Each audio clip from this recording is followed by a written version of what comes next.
الرحمن الرحیم۔ ناول کی دنیا میں خوش آمدید۔ کیسے ہیں آپ سب؟ اور سب سے پہلے میں معذرت کرتی ہوں کہ 2 دن میں ایپیسوڈ ٹائم پہ اپلوڈ نہیں کر پائی، بلکہ 2 دن میں نے ایپیسوڈ اپلوڈ ہی نہیں کیا تھا کیونکہ میں کہیں اور تھی۔ لیکن اب سے ڈیلی ایپیسوڈ اپلوڈ ہوگا اور میں کوشش کروں گی کہ تھوڑا لانگ ایپیسوڈ اپلوڈ کروں، کیونکہ یہ ناول بھی تھوڑا لانگ ہے۔ اور اگر میرے چینل پر کوئی نیو ہے اور کسی نے سبسکرائب نہیں کیا تو پلیز میرے چینل کو سبسکرائب کر دیں، ویڈیو کو لائک کریں اور شیئر بھی کریں اور کمنٹ بھی کیا کریں۔ تو چلیے اب ہم سٹارٹ کرتے ہیں۔ بابا صاحب کی آواز آئی تو اس نے لیز کو ایک نظر دیکھا۔ میں جاتی ہوں، کچھ دیر بعد تجھے بلائیں گے وہ۔ اسے آنکھ مار کر وہ سرمستی سے چلتی اندر آئی اور دروازہ بند کر دیا۔ بیڈ پر نیم دراز بابا صاحب اٹھ بیٹھے، سفید داڑھی پر ہاتھ پھیرتے ان کی سیاہ آنکھیں چمک اٹھی تھیں۔ حسینہ ایک ادا سے چلتی ان کے پاس گئی تو بابا صاحب نے اس کا بازو پکڑتے اسے گود میں بٹھا لیا۔ حسینہ نے ہری کانچ سی آنکھیں اٹھا کر ایک پل کو انہیں دیکھا اور پھر پلکوں کی جھالر گرا دی۔ بابا صاحب تو اس ادا پر گھائل ہی ہو گئے۔ کیسی ہو حسینہ؟ میں تمہیں ہی یاد کر رہا تھا۔ اس کے مہرون کرلی بالوں پر ہاتھ پھیرتے وہ لہجے میں مٹاس سمو کر بولے۔ ایسے لہجے میں وہ بس اسی سے بات کرتے تھے، ورنہ دوسروں سے بات کرتے وقت ان کا لہجہ کھردرا ہوتا تھا، بے حد کھردرا۔ آپ کی مہربانی ہے بابا صاحب۔ ان کے گلے میں باہیں ڈال کر اس نے ایک پل کو پرسوچ نظروں سے انہیں دیکھا۔ بابا صاحب، ایک کام کے بندے کو لائی ہوں ساتھ، بہت کام آئے گا ہمارے۔ سب جانچ پڑتال کر لی میں نے، بندہ کرا ہے، جو منہ پر ہے وہی پیٹھ پر۔ آپ تو جانتے ہیں نا میں چہرہ شناس ہوں اور گاہک بھی۔ اگر ایسا نہ ہوتا تو حسینہ اس وقت مافیا راج کے ڈون کی باہوں میں نہ ہوتی، نرم سریلی آواز میں کہتی وہ ان کے گال پر شہادت کی انگلی پھیرتی لب دبا گئی۔ بابا صاحب مسرور سے ہنس پڑے۔ ہاں یہ تو ٹھیک کہا تم نے، خیر ہمیں اعتبار ہے تم پر، جو بہتر لگے کرو۔ ایک بار مل لوں گا اس سے، لیکن ابھی نہیں۔ اسے خود سے الگ کرتے وہ سائڈ ٹیبل پر بکھرے کاغذات سمیٹنے لگے۔ بابا صاحب وہ کالیہ اور ذاکر کو سمجھا دے، آپ خواہ مخواہ مجھ سے نہ الجھا کریں۔ وہ منہ بناتی بولی تو بابا صاحب کی پیشانی پر بل پڑے۔ پھر کچھ کہا حرام خوروں نے؟ حسینہ نے مسکینی شکل بنائی۔ جی آپ سمجھا دیجیے گا، مجھے بالکل نہیں پسند۔ وہ خود بیٹھ کر مفت کی روٹیاں توڑتے رہتے ہیں، مجھے کیا ہو گیا یار، توڑتے رہتے ہیں اور میرے کاموں میں ٹانگ اڑانے سے باز نہیں آتے۔ مہرون کرلی بالوں کی ایک لٹ انگلی پر لپیٹتی وہ نظریں جھکائے خفگی سے بولی، بھیجو انہیں، میں ابھی خبر لیتا ہوں ان کی۔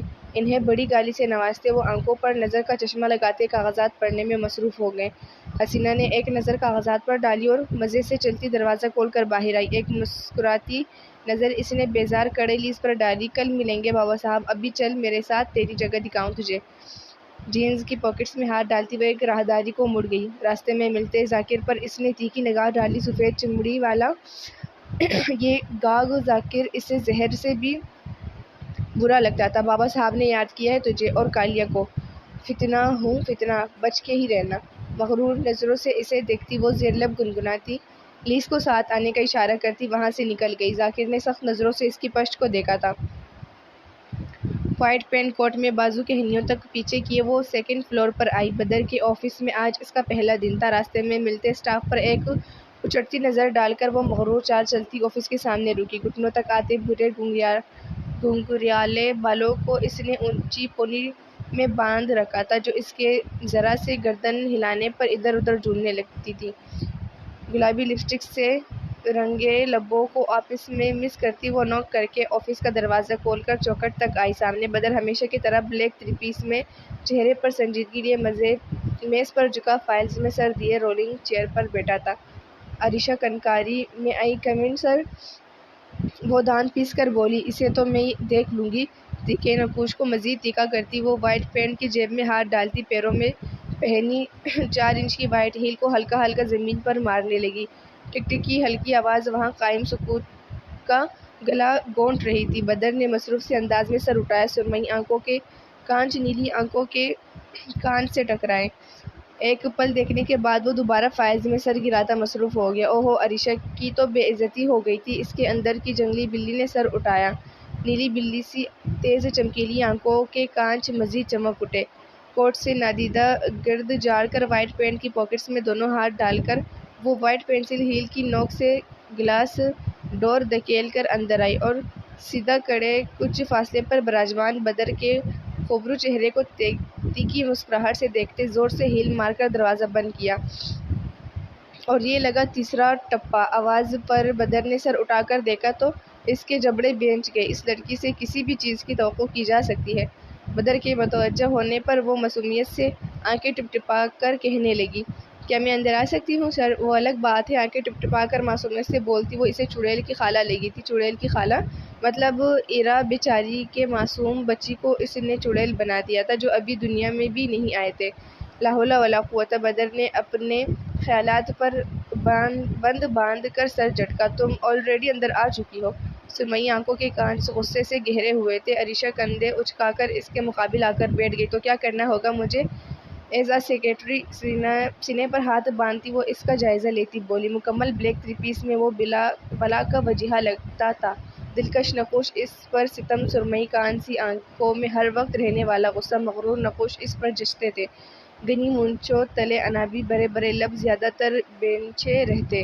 بدر نے گہری سانس لی۔ فائل بند کر کے اس نے بلیک کوٹ اتار کر چیئر کی پشت پر ڈال دیا۔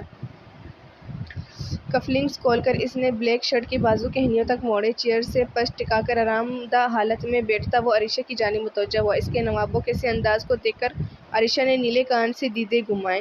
کافی بناؤ میرے لیے۔ وہ رولنگ چیئر کو ہلکا ہلکا دائیں بائیں گھماتا لبوں پر 2 انگلیاں ٹکا کر اس کا رد عمل دیکھنے لگا۔ حسب توقع وہ تب اٹھی۔ میں عریشہ سمیت کافی بناؤں؟ وہ بھی تمہارے لیے؟ نو نیور۔ وہ آگے ہوتی آنکھیں سکیڑ کر بولی، I am your boss, do what I have said. میں تمہارا باس ہوں، وہی کرو جو میں نے کہا ہے۔ وہ دشتگی سے بولا، وہی قطعی انداز جس کے بعد اگلا کچھ کہہ نہیں پاتا تھا۔ عریشہ کا چہرہ سرخ پڑا۔ وہ گہری سانس لے کر خود کو پرسکون کرتی اٹھی۔ آفس کے کارنر میں رکھی ٹرالی کے قریب جاتی وہ کافی بنانے لگی۔ اس دوران بدر اسے کافی بناتے دیکھتا رہا۔ اس ٹیڑھی لڑکی کو سیدھا کرنا بدران شاہ کی ضد بنتی جا رہی تھی۔ وہ کافی بنا کر پلٹی تو اس کے چہرے کی چمک لوٹ چکی تھی۔ نیلی آنکھوں کے کانچ پھر سے جگمگا اٹھے تھے۔ نزاکت سے چلتی وہ بدر کے پاس آ کر رکی۔ معصومیت سے اسے دیکھتے عریشہ نے کافی کا کپ بدر کی جانب بڑھایا۔ اس سے پہلے کہ بدر تھامتا وہ چیختی ہوئی لڑکھڑائی۔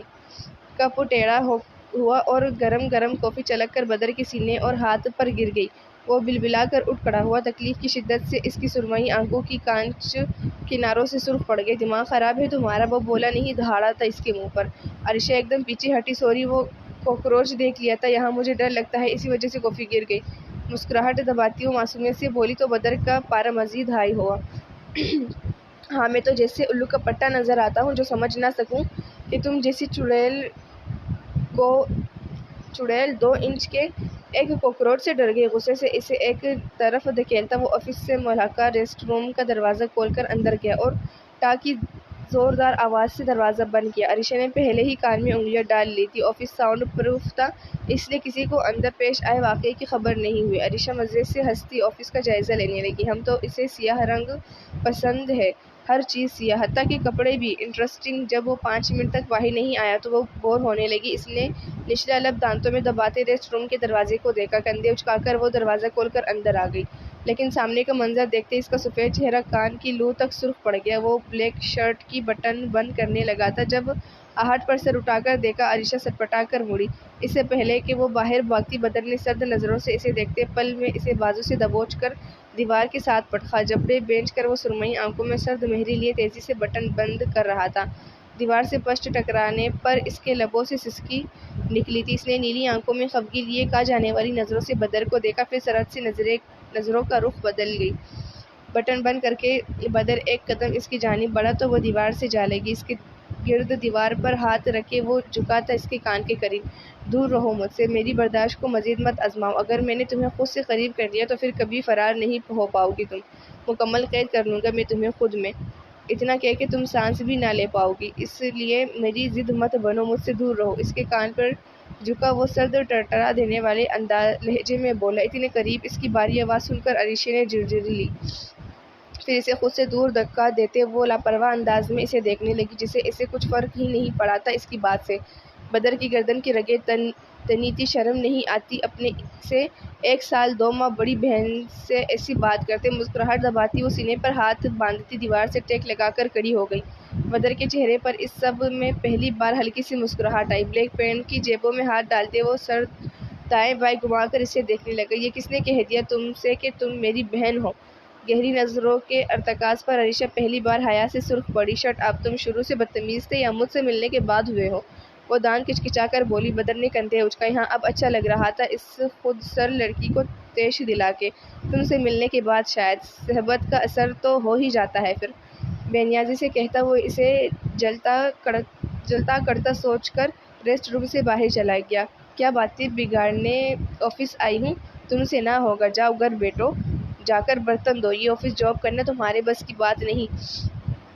باہر سے آتی اس کی تمسخرانہ آواز پر وہ پیر پٹک کر باہر نکلی۔ اسے تو نہیں چھوڑوں گی میں۔ پریس کانفرنس شروع ہوئی تو وہ لب سختی سے بینچے ہاتھ میں پکڑے ڈاکیومنٹ پر نظریں ڈالتی ثمسخرانہ نظروں سے اسٹیج پر بیٹھے شخص کو دیکھنے لگی جو نئے آنے والے الیکشنز میں حصہ لے رہا تھا۔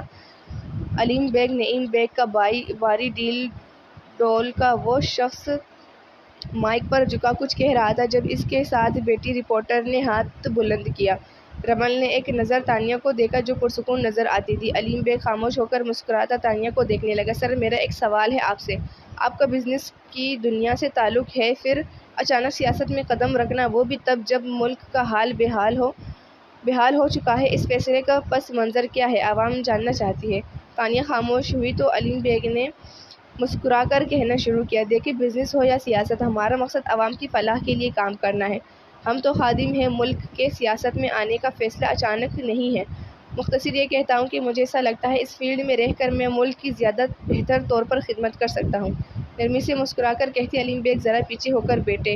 ڈائش سے پانی کا گلاس پکڑ کر وہ گھونٹ گھونٹ پینے لگے۔ رمل نے سیاہ زد نظروں سے انہیں دیکھا۔ وہ تیار تھی، ہمیشہ کی طرح سیاہ لمبے بالوں کو کس کر اونچے جوڑے میں باندھے لمبی سیاہ قمیض اور چوڑی دار پاجامے میں وہ سب سے منفرد تھی۔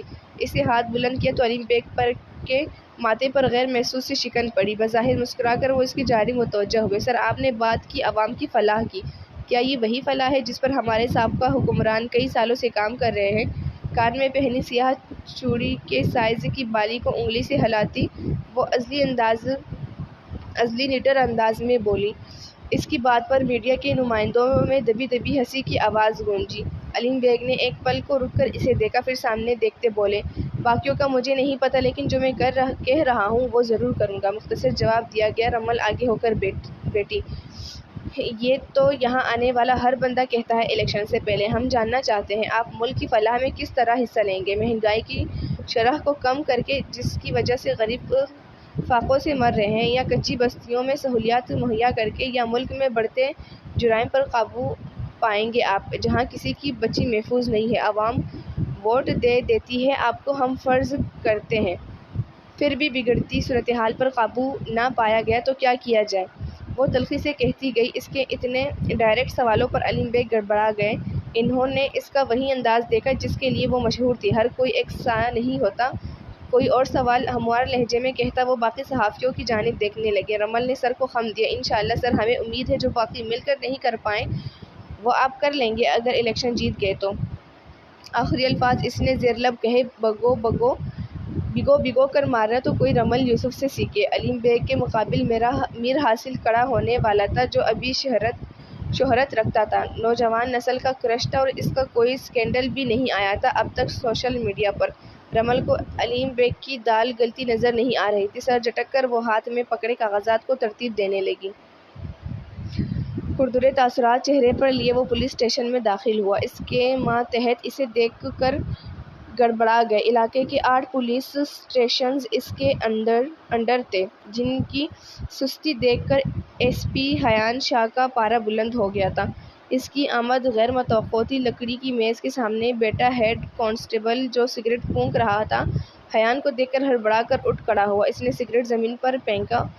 سیاہ بوٹوں تلے سگریٹ کو مسلتے اس نے حیان کو سلیوٹ کیا۔ حیان نے ناگواری سے اسے دیکھا۔ لب بھینچ کر وہ آگے آیا اور رکھ کر ایک زناٹے دار تھپڑ اس کے منہ پر مارا۔ پولیس اسٹیشن میں سناٹا چھا گیا۔ کچھ باہر کی خبر بھی ہے؟ کیا ہو رہا ہے؟ یہ وہ کام ہے جو کر رہے ہو تم لوگ سالے حرام کے؟ میڈیا پر بوال مچا ہے۔ پولیس کی نااہلی پر فقرے کسے جا رہے ہیں۔ میں کتوں کی طرح بھونک کر گیا تھا کہ انویسٹیگیشن جاری رکھو، ہمیں جلد از جلد ثبوت چاہیے اس چیف کے بیٹے کے خلاف۔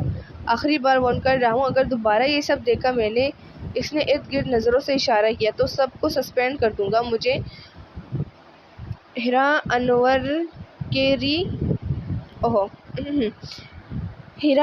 کے ریپ اینڈ مرڈر کیس کی ساری ڈیٹیلز چاہیے آج شام تک۔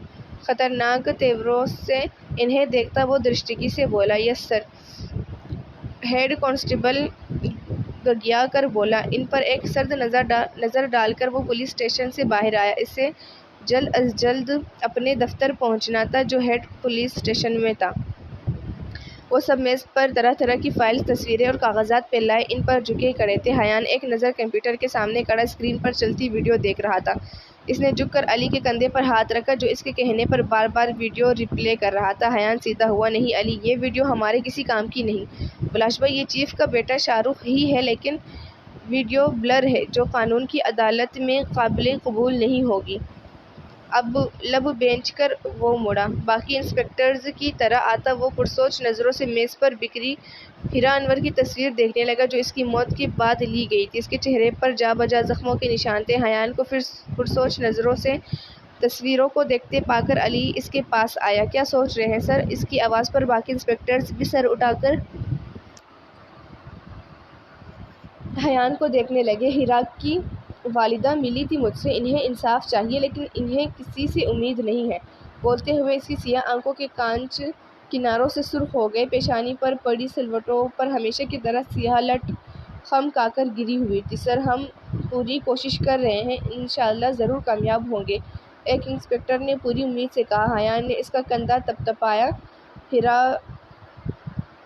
گرلز ہاسٹل میں رہ رہی تھی جہاں کسی لڑکے کو جانے کی اجازت نہیں ہے، تو شاہ رخ کیسے گیا اندر؟ ظاہر ہے اندر کے کسی آدمی نے اس کی مدد کی ہے، جیسے کہ حیان نے آنکھیں سکیڑتے باقی سب کی جانب دیکھا، جیسے کہ چوکیدار، کیونکہ اسے خریدے بغیر وہ لڑکا اندر داخل نہیں ہو سکتا تھا۔ علی نے حیان کی بات مکمل کی۔ اریسٹ کرو اسے جا کر، اب وہی ہمیں ثبوتوں تک پہنچائے گا۔ مجھے کچھ دیر میں ہی وہ حوالات میں چاہیے، کوئک۔ اس کی ہدایت پر سب سر ہلا کر آفس سے نکل گئے۔ حیان نے کن پٹی مسلتے کرسی پر بیٹھتے سر اس کی پشت سے لگایا تھا۔ وہ بیڈ پر نیم دراز تھی جب کمرے میں آہٹ محسوس کر کے مندی آنکھیں کھول دی۔ ابراہیم خاموشی سے اس کے پاس آیا اور اس کی گود میں سر رکھ کر لیٹ گیا۔ مشائم نے اس کے بالوں پر ہاتھ پھیرا۔ میرا بچہ، اس کے بال سنوارتے اس نے جھک کر ابراہیم کی پیشانی کو چوما۔ وہ دھیما سا مسکرا دیا۔ ماما، سکون محسوس کرتا ہوں۔ وہ آنکھیں موند گیا۔ جی ماما کا بچہ۔ مشائم کی نرم آواز سماعتوں سے ٹکرائی۔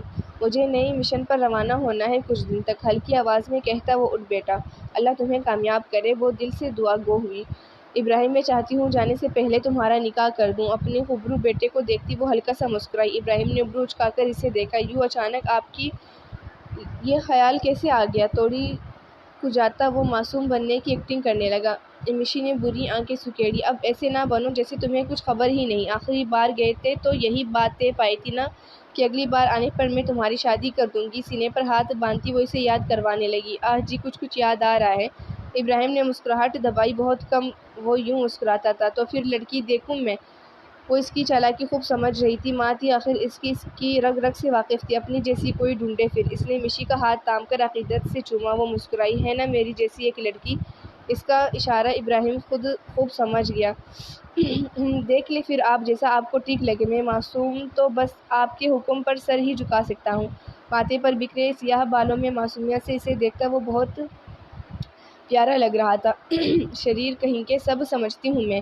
پیار سے اس سے چپت لگاتی وہ اٹھ کھڑی ہوئی۔ شام کو چلتے ہیں بھائی جان کی طرف۔ میں رمل کو دیکھوں کچھ کھایا یا نہیں؟ ہر وقت کام کرتی رہتی ہے۔ ڈھیلے جوڑے کو کھول کر ٹھیک کرتی وہ گویا ہوئی۔ ابراہیم وہی نیم دراز ہو گیا۔ اوکے بیوٹیفل لیڈی، خوشگواریت سے کہتا وہ سر کے نیچے بازو رکھتا لیٹ گیا۔ اس طرح لیٹنے سے اس کے بازو کے پھولے مسلز مزید نمایاں ہوئے تھے۔ مشائم کے جانے کے بعد وہ کچھ سوچنے لگا تھا۔ بائی بائی کی تکرار کانوں میں گونجی۔ اس نے ایسا کچھ بھی سوچا نہیں تھا اس کے بارے میں، اور وہ تو بالکل بائی سمجھتی تھی اسے۔ ٹرے میں چائے کے 3 کپ اور ساتھ کچھ سنیکس رکھتی۔ ٹرے اٹھا کر وہ کچن سے باہر آئی۔ وہ آج بھی پہلے جیسی دکھتی تھی، بس اب شہد رنگ ہلکی بال آدھے کیچر میں بندھے ہوتے تھے۔ پرسکون چہرے کے ساتھ وہ ٹی وی لاؤنج میں آئی، جہاں حیان اور مہابیر بیٹھے کسی موضوع پر گفتگو کر رہے تھے۔ ارشما نے ٹرے کو میز پر رکھا، چائے کے کپ ان کے سامنے رکھ کر وہ وہیں بیٹھ گئی۔ کیا ہوا؟ کچھ پریشان لگ رہے ہیں آپ دونوں؟ اپنا کپ تھامتی وہ سوالیہ نظروں سے انہیں دیکھنے لگی۔ نہیں، ایسا کچھ خاص نہیں، بس کیس کی بات کر رہا تھا بابا سے، حیان ہلکی مسکراہٹ سے بولا۔ اس وقت وہ اور مہابیر ڈھیلے سے ٹراؤزر شرٹ میں ملبوس تھے۔ دونوں کو ایک دیکھ کر ان کے بھائی ہونے کا گمان ہوتا تھا۔ حیان کی پیشانی پر ہمیشہ کی طرح سیاہ گھنے بالوں کی ایک لٹ گری ہوئی تھی۔ گھنی مڑی ہوئی مونچھوں تلے لبوں کو گول کرتا وہ کچھ سوچ رہا تھا۔ السلام علیکم آواز پر انہوں نے مڑ کر دیکھا۔ مشائم کے پیچھے آتے ابراہیم اور رمل کو دیکھ کر ان کے چہرے پر مسکراہٹ آئی۔ وعلیکم السلام، خوش آمدید۔ ارشما اٹھ کر مشائم سے ملی۔ ازلی گرم جوش محبت برا انداز ابراہیم اور رمل کو سر پر پیار کرتے اس نے زنیشا کو آواز دی۔ وہ تینوں مہابیر اور حیان سے ملے۔ مہابیر نے مشی کو ساتھ لگا کر اس کا سر چوما۔ بہن بھائی کی ایسی محبت بہت کم دیکھی تھی انہوں نے۔ کیسا ہے میرا بہادر بچہ؟ رمل کی پیشانی چوم کر وہ نرمی سے بولا۔ بالکل فٹ، اپنے ماموں کی طرح۔ دلکشی سے مسکراتی وہ حیان کے برابر بیٹھ گئی، جس کی دوسری جانب ارشما بیٹھی تھی۔ ان کے مقابل صوفے پر مہابیر کے ارد گرد ابراہیم اور مشائم براجمان ہو گئے۔ کیسی ہو؟ حیان نے رمل کی جانب رخ کیا۔ وہ ٹانگ پر ٹانگ چڑھا کر بیٹھتی، کان میں پہنی چوڑی کے سائز کی سلور بالی کو عادتاً شہادت کی انگلی سے ہلانے لگی۔ I am always fit and fine الحمدللہ۔ وہی بات کرنے کا ازلی نڈر اور دو ٹوک انداز۔ حیان نے سر ہلایا۔ تم بتاؤ، بڑے چرچے ہو رہے ہیں میڈیا پر، ایس پی حیان کے آج کل بڑے کیس پر ہاتھ ڈالا ہے۔ وہ مکمل اس کی جانب مڑتی ابرو ستائش سے اوپر اٹھا کر بولی۔ حیان دھیما سا مسکرایا۔ بہت پریشر ہے، اوپر سے ڈمپ کالز بھی آنے لگی ہیں، لیکن ان کو ابھی پتہ نہیں میرا۔ اس کی سیاہ آنکھوں کی کانچ چمکے۔ رمل نے آنکھیں گھمائیں۔ عجیب نظام ہے یہاں کا۔ اگلی بار کوئی کال آئے نا تو میری طرف سے کہہ دینا کہ تمہاری کال ریکارڈ ہو چکی ہے۔ رمل یوسف کے کل میڈیا پر تمہیں ایکسپوز کر دے گی، وہ شرارت سے بولی تو حیان ہنس پڑا۔ چیف نے خود فون کر کے مجھے دھمکی دی ہے۔ رمل نے کندھے اچکائے۔ تو تم نے کیا کہا؟ کہنا کیا تھا، کہہ دیا سر، میں تو ڈر گیا۔ اس پوسٹ تک تو میں جیسے چلیاں بیچ کر پہنچا ہوں۔ اب پلیز مجھے اور مت ڈرائیں، میرے تو ہاتھ پیر کانپ رہے ہیں، حیان مزے سے کہتا گیا۔ اس کی بات ختم ہوئی تو وہ دونوں ہاتھ پر ہاتھ مار کر ہنس پڑے۔ مہابیر نے ابراہیم کے کندھے پر ہاتھ پھیلاتے ان دونوں کو دیکھا۔ شروع ہو گئے ان کی باتیں۔ یار ویسے تمہاری مامی کچھ زیادہ خوبصورت نہیں ہوتی جا رہی دن بدن؟ ارشما کو دیکھتا وہ ابراہیم سے مخاطب ہوا۔ ارشما کو مہابیر کو گھورتے دیکھ کر وہ دھیما سا مسکرایا۔ کوئی حل نہیں آپ کا؟ بچوں کے سامنے شروع ہو جاتے ہیں، وہ مہابیر کو آنکھوں میں وارن کرتی بولی۔ تو کوئی مسئلہ نہیں، آپ چاہے تو اکیلے میں شروع ہو جاتے ہیں۔ مہابیر کے بے دھڑک کہنے پر حیان اور ابراہیم کا قہقہا پڑا، جبکہ باقیوں نے مسکراہٹ دبائی۔ ارشما کا چہرہ حیا سے سرخ پڑا۔ اس نے آخری بار وارن کرتی نظروں سے مہابیر کو دیکھا، جسے اب وہ کچھ بولا تو وہ سخت خفا ہو جائے گی۔ مہابیر نے منہ پر انگلی رکھ لی۔ ماموں بہت ڈرتے ہیں آپ کو منہ مانی سے؟ ابراہیم مسکراتی نظروں سے دونوں کو ایک نظر دیکھ کر بولا۔ ہاں، جب بیوی خوبصورت اور ماضی کی استانی ہو تو ڈرنا پڑتا ہے مجھ جیسے غریبوں کو، وہ ٹھنڈی آہ بھرتا مسکینی شکل بنا کر بولا۔ ارشما نے مشی کو دیکھتے مسکراہٹ دبائی۔ اتنے میں زنیشا لوازمات سے بھری ٹرالی لیے آ گئی۔ اس نے سب کو مشترکہ سلام کیا۔ مشائم نے اٹھ کر اس کا سر چوما۔ وہ ان کی محبت پر مسکرا دی۔ لوازمات سرو کر کے وہ رمل کے برابر آ بیٹھی۔ وہ دونوں حال احوال دریافت کرنے لگی۔ ابراہیم نے ایک نظر ڈالی تھی اس پر، بدلی ہوئی گہری نظر۔ وہ کھانے پینے سے فارغ ہوئے تو مشائم زنیشا سے مخاطب ہوئی۔ بیٹا رمل کے ساتھ اپنے کمرے میں چلی جاؤ، کچھ بات کرنی ہے بھائی سے اور بھابھی سے۔ زنیشا الجھ کر سر ہلاتی رمل کے ساتھ وہاں سے چلی گئی۔ سرخ ریشمی پیروں کو چھوتے فراک میں دلہن کا سنگار کیے وہ اپنے کمرے میں نروس سی بیٹھی تھی۔ سر پر اوڑھے دوپٹے پر جا بجا سرخ خوبصورت موتی جڑے ہوئے تھے۔ ہاتھ میں بھر کر سرخ چوڑیاں پہن رکھی تھی، جبکہ چہرے پر ہلکا میک اپ تھا۔ پورے چہرے پر اس کے سرخ لپسٹک سے رنگے لب اور شہد رنگ آنکھوں میں لگی کاجل کی موٹی لکیر واضح تھی، جس نے شہد رنگ کا کانچ کو دہکا دیا تھا۔ اس کے ناک پر نتلی کا اضافہ ہو گیا تھا، ننھی سی گولڈن نتلی، جس کی باریک تار میں سرخ ننھا موتی لٹک رہا تھا۔ سب بہت اچانک ہوا تھا، بہت عجیب لگ رہا تھا سب۔ ابراہیم بھائی سے نکاح ہو جائے گا وہ کبھی خواب میں بھی نہیں سوچ سکتی تھی۔ باہر لاؤنج سے مہمانوں کی آوازیں آ رہی تھی۔ گھر میں ہی چھوٹا سا فنکشن رکھا گیا تھا۔ وہ اپنی سوچوں میں گم تھی جب عریشہ اندر آئی۔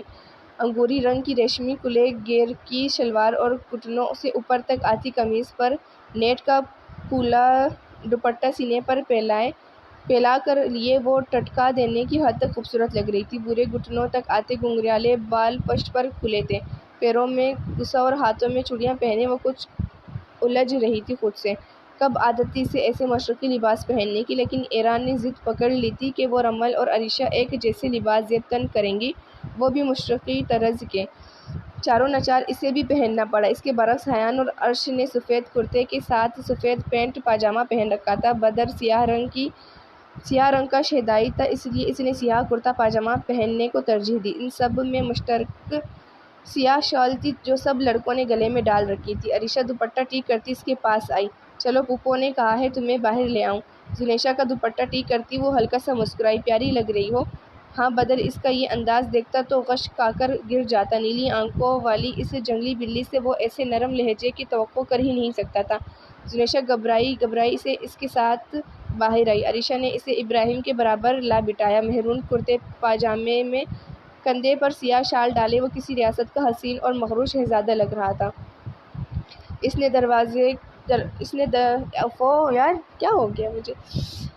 نے ذرا نظر گھما کر چوئی موئی بنی اپنی نئی نیویلی بیوی کو دیکھا جو کل تک اسے بائی بائی کہتے نہیں تکتی تھی۔ بدر کو اپنی طرف آتے دیکھ کر وہ اس کی جانب متوجہ ہو گیا۔ انارا، رمل وغیرہ کو تلاش کرتی لاؤنج میں آئی۔ وہ ایک کونے میں کھڑی نظر آ گئی۔ وہ مٹھائی کا ڈبہ پکڑے ان کے پاس آئی۔ بیٹا یہ لو، سب کا منہ میٹھا کرواؤ۔ ان کو ڈبہ تھما کر وہ عجلت میں بھی واپس چلی گئی۔ تینوں نے ایک ایک ڈبہ تھاما اور مہمانوں کی طرف بڑھی۔ رمل نے حیان کو اشارہ کیا تو وہ اس کی طرف چلا آیا۔ واہ، بڑے لشکارے مار رہی ہو۔ سفید پاجامے کی پاکٹ میں ہاتھ ڈالتے اس نے ستائشی نظروں سے رمل کو دیکھا۔ انگوری شلوار قمیض میں سیاہ کمر سے نیچے جاتے سلکی بال کھولے وہ عام دنوں سے بے حد مختلف اور بلا کی خوبصورت لگ رہی تھی۔ رمل نے سیاہ آنکھیں گھمائیں۔ بندے بھی مار سکتی ہوں میں ان لشکاروں سے، کیسے آنکھیں پھاڑ کر دیکھ رہے ہیں سب، دل کر رہا ہے گھونسے مار کر ان کا منہ سجا دوں۔ حیان نے مسکراہٹ دبائی۔ ہاں بھائی رمل، یوسف ہو، مار سکتی ہو۔ حیان کا اشارہ اس کی سیلف ڈیفینس ٹریننگ کی جانب تھا۔ اچھا یہ پکڑو، مہمانوں کا منہ میٹھا کراؤ۔ میں گئی تو ان کا منہ کڑوا اور سوجا ہوا ملے گا۔ پھلجھڑیاں چھوڑتی وہ تن فن کرتی وہاں سے چلی گئی۔ نیلی آنکھیں سکیڑ کر اس نے ہاتھ میں بچا ہوا ایک پیس پکڑا اور تیکھی مسکراہٹ سے بدر کی جانب آئی جو سیاہ کرتے پاجامے میں مغرور تاثرات چہرے پر سجائے لاپرواہ سا کھڑا لڑکیوں کے دل لوٹ رہا تھا۔ عریشہ اس کے سامنے آ کھڑی ہوئی۔ بدر نے اسے دیکھا، ایک پل کو وہ مسمرائز ہو گیا، پھر سر جھٹک کر اس نے چہرہ پھیر لیا۔ عریشہ تو سلگ ہی گئی۔ ناک پھلاتے اس نے کھا جانے والی نظروں سے اسے دیکھا، پھر تپانے والی مسکراہٹ سے اسے دیکھ کر ہاتھ میں پکڑا مٹھائی کا ٹکڑا اس کے منہ کے سامنے کیا۔ اپنی بڑی بہن کے ہاتھ سے مٹھائی نہیں کھائے گا میرا پالا بیبی؟ اس کی نیلی آنکھوں کے کان چمک اٹھے تھے۔ بدر نے غصے سے اسے دیکھا۔ عریشہ کو لگا وہ ہاتھ مار کر مٹھائی کا ٹکڑا دور پھینک دے گا، لیکن نہیں، وہ جھکا۔ عریشہ کا ہاتھ پکڑ کر مٹھائی کھاتے اس نے اس نرم انگلی منہ میں دبا کر زور سے بائٹ کی۔ عریشہ سٹپٹا گئی۔ اس نے جلدی سے ہاتھ کھینچا۔ بہت بدتمیز اور بے شرم ہو تم۔ اس کی چادر سے انگلی پونچھ کر وہ تپ کر کہتی پلٹی اور تیز تیز قدم اٹھاتی اس کی نظروں سے دور ہونے لگی۔ بدر نے سر گھما کر اس کی پشت پر پھیلے بالوں سے جھانکتی بلدار کمر کو ایک نظر دیکھا ضرور تھا۔ اس کی نیلی آنکھوں کے کان چمک اٹھے تھے۔ بدر نے غصے سے اسے دیکھا۔ عریشہ کو لگا وہ ہاتھ مار کر مٹھائی کا ٹکڑا دور پھینک دے گا، لیکن وہ جھکا نہیں۔ پھر سے آ گیا۔ کہاں گیا؟ نظر ضرور دے کہاں۔ زلیخا کی تکن کے خیال سے رمل اسے واپس کمرے میں لے گئی تھی۔ تقریباً سب مہمان جا چکے تھے۔ ابراہیم کزنز کے جھرمٹ سے نکلتا لاؤنج سے باہر آیا۔ سیاہ شال کو گردن میں اکٹھا کر کے ڈالتا وہ آس پاس نظر دوڑانے لگا۔ بالآخر ایک کونے میں سے ارشما مومانی نظر آ گئی۔ اپنی یہ ینگ سی نرم گو مومانی اسے بہت اچھی لگتی تھی۔ وہ لمبے لمبے ڈگ بڑھتا ان کے پاس آیا۔ ارے ابراہیم بیٹا، تم یہاں، کچھ چاہیے تھا؟ وہ اسے دیکھتے ہی بہت محبت بھری نرمی سے بولی، میں زلیخا سے ملنا چاہتا ہوں ایک بار، اگر آپ کی اجازت ہو تو۔ پشت پر ہاتھ باندھتا وہ سوالیہ نظروں سے اسے دیکھنے لگا۔ ارشما بے اختیار مسکرائی۔ تمہاری بیوی ہے، اب وہ ضرور ملو۔ اس کے خوش دلی سے کہنے پر وہ دھیما سا مسکراتا زلیخا کے کمرے کی طرف بڑھا۔ ہاتھ بڑھا کر اس نے دروازہ دھکیلا اور آرام سے اندر داخل ہو گیا۔ وہ سر پر لگی پینے اتار کر جڑا کھولتی، بالوں میں انگلیاں پھیرتی خود کو پرسکون کر رہی تھی۔ آہٹ پر اس نے لاپرواہ انداز میں گردن گھما کر دیکھا۔ ابراہیم کو چوکھٹ میں ایستادہ دیکھ کر وہ گھبرا کر اٹھ کھڑی ہوئی۔ اس کے لمبے شہد رنگ سلکی بال لہرا کر کھل گئے۔ اس نے گھبرا کر دائیں جانب بیڈ پر پڑے اپنے دوپٹے کو دیکھا۔ پہلی بار بغیر دوپٹے کے یوں اس کا سامنا ہونا پر وہ حیا سے ڈوب مرنے کو ہوئی۔ اوپر سے خود کو مسلسل تکتی اس کی نظریں۔ اف، ابراہیم بھائی تو ایسے نہیں دیکھتے تھے، سوچتے ہوئے اس نے خود کو ڈپٹا۔ اف، کیا سوچ رہی ہوں میں؟ لبوں پر مٹی مٹی سرخ لپسٹک اور کاجل سے دہکتی شہد رنگ کانسی آنکھوں میں بیک وقت حیرت اور گھبراہٹ لیے کبھی بیڈ پر پڑے دوپٹے اور کبھی ابراہیم کو دیکھتی وہ اس سے ایک پل کو مبہوت کر گئی۔ اس کے ہوشربا نازک وجود سے نظریں ہٹاتا وہ کنکارا زنیشا ہوش میں آئی تھی جیسے۔ اس نے جلدی سے دوپٹہ پکڑ کر خود پر پھیلایا، پھر نظریں جھکا کر وہ خواہ مخواہ لب کاٹنے لگی۔ ابراہیم نے غور سے اس کے کنفیوز سے انداز کو دیکھا۔ کچھ کہو گی نہیں؟ اس کی دھیمی آواز پر زنیشا نے سر اٹھا کر دیکھا۔ پیشانی پر بکھرے سیاہ چمکدار بالوں میں سیاہ گہری آنکھوں سے اسے دیکھتا وہ معصوم لگ رہا تھا۔ اس پر مستزاد اس کا بارد و دلکش لب و لہجہ۔ زنیشا نے گہری سانس کھینچی۔ کیا کہوں ابراہیم با؟ اس نے سرعت سے زبان دانتوں تلے دبائی۔ کیا کہوں میں؟ مجھے تو کچھ بھی سمجھ نہیں آ رہا۔ میں نے کبھی ایسا نہیں سوچا تھا۔ مطلب آپ سمجھ رہے ہیں نا؟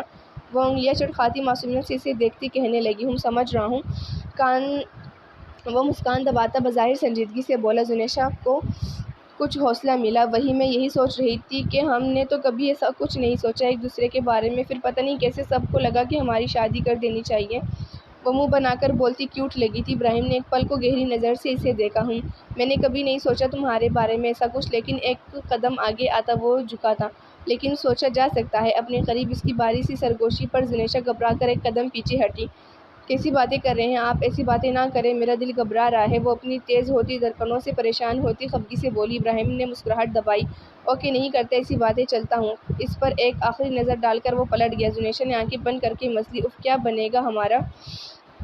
یار یہ تو غلط ہے نا، مطلب وہ کتنا اس کو دل سے بھائی مانتی تھی اور ان کا نکاح کرا دیا، عجیب۔ ایرا بیٹا کہاں جا رہی ہو؟ وقت بہت ہو گیا، ہمیں نکلنا ہے واپسی کے لیے۔ ایرا کو دوسرے فلور کی سیڑھیوں کی طرف جاتے دیکھ کر اورحان پکار بیٹا۔ وہ آواز سن کر رکی۔ بابا میرا بیگ اوپر ہے، میں لے کر آتی ہوں، اسے جواب دے کر جلدی جلدی سیڑھیاں چڑھنے لگی۔ بڑا سا لاؤنج عبور کر کے وہ مطلوبہ کمرے میں آئی۔ بیگ کی زپ کھول کر اس نے موبائل اندر رکھا تو اس کی نظر ادھکائی چاکلیٹ پر پڑی۔ اسے تو میں بھول ہی گئی۔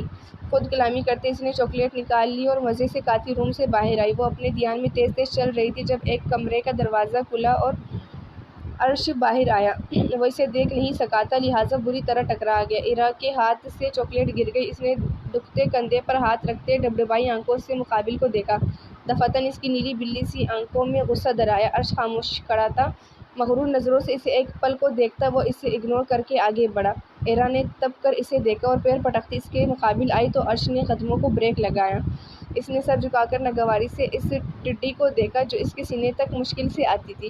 عرش بھائی میری چاکلیٹ گرا دی ہے، مجھے ہٹ بھی کیا آپ نے، سوری بولے اور مجھے چاکلیٹ لا کر دے اب جہاں سے مرضی۔ وہ ضدی ہوتی پیر پٹک کر بولی۔ انگوری نیٹ کے پھولے دوپٹے کو زور سے کندھے پر پٹکتے وہ اپنی فیورٹ چاکلیٹ کے ایسے حال پر لڑنے مرنے کو تیار ہو گئی۔ عرش نے ابرو اچکا کر اس کی ہمت کو دیکھا۔ ابرو اٹھانے سے ترچھا کٹ مزید نمایاں ہوا۔ اپنی حد میں رہو تم۔ وہ تیکھی گہری بری نظروں سے اسے دیکھتا سختی سے بولا۔ حد میں ہی ہوں میں، آپ کو پتہ ہے آپ کیسے ہیں؟ بہت بدتمیز، ناک اتنی اونچی رکھتے ہیں جیسے آپ کو، مجھے لفظ نہیں مل رہا، آپ کی شان میں آنکھیں بالکل مارس اور پلوٹو کے درمیان گھومتی رہتی ہیں، آپ نا بہت بہت وہ ہے۔ اس کے نو لفٹ ایٹیٹیوڈ پر وہ دانت کچکچا کر بولی۔ عرش نے آنکھیں سکیڑ کر اسے دیکھا۔ زیادہ زبان نہیں چل رہی تھی اس کی، ایک چاکلیٹ ہی تو گرائی تھی، اور ہاں بس۔ اس کا باریک سرتی کندھا ذرا سا تو لگا تھا اس کے نازک کندھے سے۔ وہ ایک قدم اس کی طرف بڑھا۔ تمیز سے بات کرو مجھ سے، ایسے لہجوں کی عادت نہیں مجھے۔ اس کے بازو پکڑ کر جھٹکتا وہ اسے باور کرواتے بولا۔ ہاں ایسا ہی انداز تھا وہ مقابل کو جوتی کی نوک پر رکھ دینے والا۔ اس کے کان میں پہنا چاند کی شکل کا سیاہ ٹوپس چمکتا اس کی آنکھوں کی طرف۔ ایرا نے روتے ہوئے اس سے بازو چھڑوایا۔ نازک گلابی ہاتھوں کی پشت سے گال رگڑتی وہ پیچھے ہٹی۔ آئی ہیٹ یو ارشد بھائی، بہت گندے ہیں آپ۔ اس نے کیا کیا اس کے ساتھ یار؟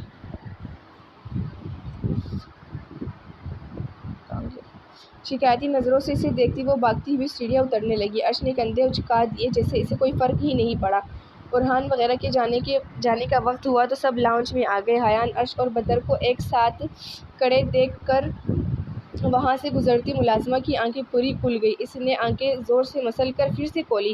اس کا منہ کھل گیا۔ منظر ویسا ہی تھا۔ وہ جلدی سے کچن میں آئی جہاں ایک ملازم کڑا برتن دھو رہا تھا۔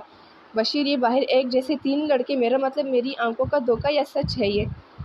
وہ حیرت سے بولی۔ بشیر ہنس پڑا۔ ارے پگلی، یہ تینوں صاحب تڑوا ہے، مطلب جیسے جڑواں بچے ہوتے نا ویسے یہ تینوں ایک ساتھ پیدا ہوئے۔ ملازمہ نے سر ہلایا۔ اچھا، کبھی دیکھے نہیں تھے، ویسے ان کے گھر والے کیسے پہچانتے ہیں ان کو؟ مشکل تو ہوتی ہوگی، وہ دلچسپی سے بولی۔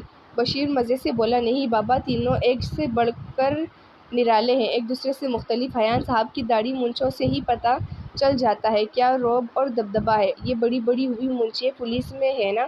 اور اپنے عرش صاحب، وہ ماڈل ہے، کیا اسٹائلش انداز ہے، لیکن ان میں اکڑ بہت ہے۔ اور بدر صاحب غصے کے تیز ہیں بہت لیکن اچھے ہیں۔ تینوں کی آنکھوں کا رنگ مختلف ہے، تم اس سے پہچان لینا۔ حیان صاحب کی آنکھیں سیاہ ہیں، بدر صاحب کی سرمئی، جبکہ عرش صاحب کو گہری بھوری ہے۔ ویسے بھی سب کے انداز الگ ہیں، تم کچھ دن میں ہی جان جاؤ گی۔ ملازمہ محض سر ہلا کر رہ گئی۔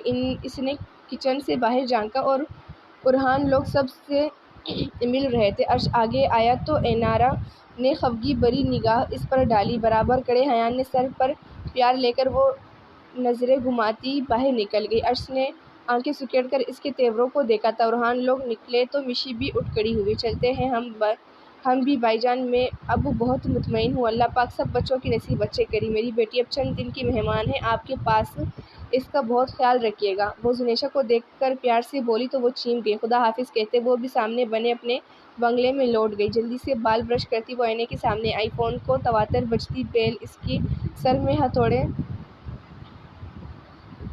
کی طرح بج رہی تھی۔ گھٹنوں کو چھوتے بھورے سلکی بالوں کو اس نے فرنچ بریڈ میں باندھ کر کمر پر ڈال دیا۔ برش ڈریسنگ ٹیبل پر پٹک کر وہ بیڈ پر گھوڑے گدھے سب بیچ کر سوئی اور عریشہ کے پاس آئی۔ موبائل کی بیل کی آواز تو آ رہی تھی تواتر سے، لیکن اسے دکھ نہیں رہا تھا۔ اس نے عریشہ کے تکیے کے نیچے ہاتھ ڈال کر ٹٹولا تو موبائل مل گیا۔ آپی اٹھیں، آپی کال آ رہی ہے آپ کی، کب سے؟ عریشہ کو جھنجھوڑ کر فون اسے تھماتی وہ ایک بار پھر سے آئینے کے سامنے آئی۔ اس نے ایک نظر میں سر تا پیر جائزہ لیا۔ بلیک جینس پر چٹلا والا گھٹنوں تک آتا سفید فراک پہنے جس پر دیدہ زیب رنگ برنگے دھاگوں سے کڑھائی ہوئی تھی، وہ یونیورسٹی جانے کے لیے تیار تھی۔ نیلی آنکھوں کے کانچ کاجل کی لکیروں سے دہکا کر اس نے گلے میں اسٹولر ڈالا۔ پیروں میں سفید جوگرز پہن کر وہ ناشتہ کرنے کے لیے باہر نکل گئی۔ عریشہ جو بغیر دیکھے کال کاٹ کر موبائل بند کرنے کے بعد پھر سے سونے کی تیاری کر رہی تھی، پھر سے وہ فون بجنے پر تپ کر اٹھ بیٹھی۔ بکھرے بال ایک ہاتھ سے سمیٹ کر اس نے کال ریسیو کی۔ کیا موت پڑ گئی ہے؟ وہ کانے کو پڑی۔ دوسری جانب سے کچھ سخت کہا گیا جس پر اس نے دانت پیسے۔ کال کاٹ کر اس نے فون پٹک کر بیڈ پر رکھا۔ میں نے سوچا تھا آج نہیں جاتی آفس، لیکن وہ منحوس بلا مجھے سکون لینے نہیں دے گا۔ آفس آؤ ورنہ ہمیشہ کے لیے چھٹی سمجھو۔ وہ اس کی نقل اتارتی ہوئی بولی، ہوں ہاں، ساری نیند کا کباڑہ کر دیا، اب دیکھنا تمہارا بھی سکون نہ برباد کیا تو میرا نام بھی عریشہ نہیں۔ برے منہ بناتی وہ اٹھ کر فریش ہونے چلی گئی۔